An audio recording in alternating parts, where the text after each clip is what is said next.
ಸರ್ಕಾರ ನಡೆಸ್ತಾ ಇರ್ತಕ್ಕಂಥದ್ದು ಭಾಳ ದಪ್ಪು ಚರ್ಮ ಇಟ್ಕೊಂಡು ಸರ್ಕಾರ ನಡೆಸ್ತಾ ಇದ್ದಾರೆ.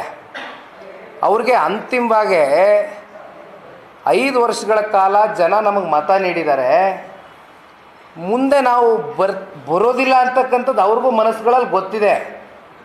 ಮುಂದೆ ಜನ ಮತ್ತೆ ನೆಕ್ಸ್ಟು ಕಾಂಗ್ರೆಸ್ನ ಆಯ್ಕೆ ಮಾಡೋದಿಲ್ಲ ಅನ್ನೋದು ಗೊತ್ತಿದೆ. 5 ವರ್ಷ ನಾವು ಎಷ್ಟು ಸ್ವೇಚ್ಛಾಚಾರವಾಗಿ ಈ ರಾಜ್ಯದ ಸಂಪತ್ತನ್ನು ಲೂಟಿ ಮಾಡ್ಬೋದೋ ಆ ಮಟ್ಟಕ್ಕೆ ಮಾಡ್ತಾ ಇದ್ದಾರೆ. ಈಗ ಸ್ವಾತಂತ್ರ್ಯ ಕಳೆದಾಗಿಂದ ಇಲ್ಲಿವರೆಗೂ ನಮ್ಮ ರಾಜ್ಯದ ಸಾಲದ ಮೊತ್ತ ಎಷ್ಟಿತ್ತು? 5 ಲಕ್ಷ ಕೋಟಿ ಇತ್ತು.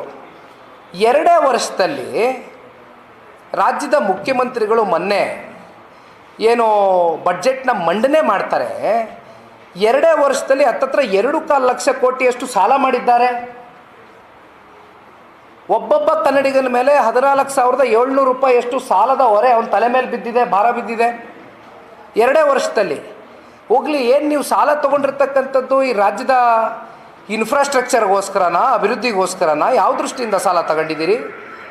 ನಿಮ್ಮ ಕಮಿಟ್ಮೆಂಟ್ಗಳೇನಿದೆ ಅದನ್ನು ಫುಲ್ಫಿಲ್ಮೆಂಟ್ ಮಾಡಲಿಕ್ಕೆ ಸಾಲ ಕಟ್ಟಲಿಕ್ಕೆ ಸಾಲ ತಗೊಂಡಿರ್ತಕ್ಕಂಥದ್ದು ಬಹುಶಃ ಇದೇ ಮೊದಲನೇ ಬಾರಿ ಅಂತ ನಾವು ಅನ್ಕೋತೀವಿ.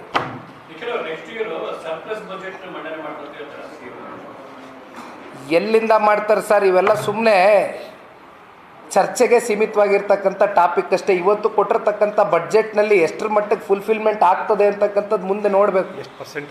ಎಷ್ಟು ಪರ್ಸೆಂಟ್ ಆಗುತ್ತೆ? ಸುಮ್ಮನೆ ನೀವು ಪೆನ್ನು ಪೇಪರ್ ತಗೊಂಡು ನೀವು ಅಂಕಿಅಂಶಗಳು ಬರೆದ್ಬಿಟ್ಟು ಈ ಇಲಾಖೆಗೆ ಇಷ್ಟಿಷ್ಟು ಕೊಡ್ತಾ ಇದ್ದೀವಿ ಅಂತ ಘೋಷಣೆಗಳು ಕೂತ್ಕೊಂಡು ಹೋಗ್ಬಿಟ್ರೆ ಅದರಿಂದ ಅಭಿವೃದ್ಧಿ ಕಾಣ್ತದ ಸರ್? ನೌಕರರಿಗೆ ಸಂಬಳ ಕೊಡೋಕ್ಕೆ ದುಡ್ಡಿಲ್ಲ, ಗಂಗಾಧರ ಮೂರ್ತಿ ಅಣ್ಣ ಹೇಳ್ದಂಗೆ.